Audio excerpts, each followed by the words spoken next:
స్తుతించిపోతా ఉన్నాం. ప్రియమైన సహోదరి సహోదరుడా, ఈ రాత్రి కాల సమయంలో క్రిస్మస్ వేడుకలు మన గ్రామంలో కొత్తూరు గ్రామంలో ఈ యొక్క 29వ తారీఖున మనం జరుపుకుంటున్నాము. కాబట్టి ఈ 2024 సంవత్సరం చివరి వరకు దేవాది దేవుడైనటువంటి యేసయ్య మనందరినీ రక్షించినందుకు, మనందరినీ కాపాడినందుకు మనం ఏమి ఇచ్చినో తీర్చగలలేము. మన రక్షణ పాత్రను చేతపుచ్చుకొని ఈ రాత్రి దేవుని మనస్ఫూర్తిగా దేవుని స్తుతులు చేద్దాం, స్తోత్రాలు చేద్దాం. యేసయ్య, ఈ రాత్రి వాక్యం ద్వారా నాతో మాట్లాడు తండ్రి. యేసయ్య, నా పాపముల కొరకు, నా రోగముల కొరకు నువ్వు పరలోకాన్ని విడిచి భూమి మీద జన్మించావు యేసయ్య.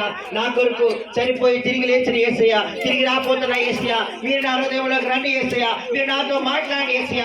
ఆత్మలో మనం సిద్ధపరచుకుందాం. పరిశుద్ధాత్మ దేవుడి రాత్రి నీ హృదయాన్ని తాకబోతా ఉన్నాడు. ప్రియమైన చెల్లి తమ్ముడా, ఈ రాత్రి నీ జీవితంలో కార్యాలు చూడాలంటే ఆయన ఎందుకు విశ్వాసం ఉంచాలి.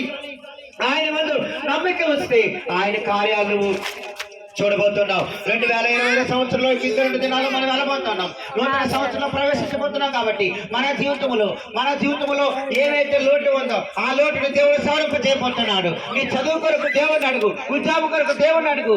ఏ సమస్య వచ్చినా, ఏ కష్టం వచ్చినా ఈ రాత్రి అడిగితే ఆయన నిన్ను చూస్తా ఉన్నాడు, నీ ప్రార్థన వినబోతా ఉన్నాడు. ప్రార్థన చేద్దాం. ప్రభువా, నాతో మాట్లాడు యేసయ్య. యేసయ్య, నాతో మాట్లాడవా. యేసయ్య, నా హృదయం నీకే యేసయ్య, నా మనసు నీకే యేసయ్య. ఏ ఆ బాధల్లో ఉన్నాను, కష్టాల్లో ఉన్నాను, కన్నీటితో ఉన్నాను, వేదనతో ఉన్నాను. నాతో మాట్లాడి నన్ను స్వస్థపరచుదేవా. నా హృదయంలో ఉన్నటువంటి వేదన తొలగించి యేసయ్య. నా కుటుంబంలో శాంతి లేక, పని లేక బాధపడుతున్నాను యేసయ్య.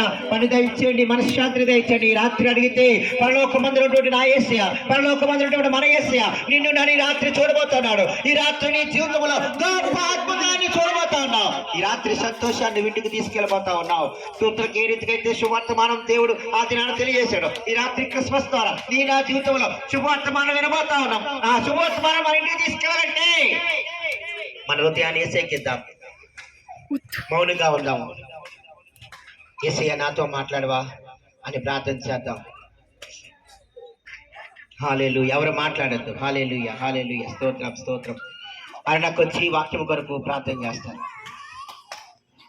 వాక్యం కొరకు నాకు వచ్చి ప్రార్థన చేస్తాను. అందరూ అలాగే మౌనంగా ఉందాం.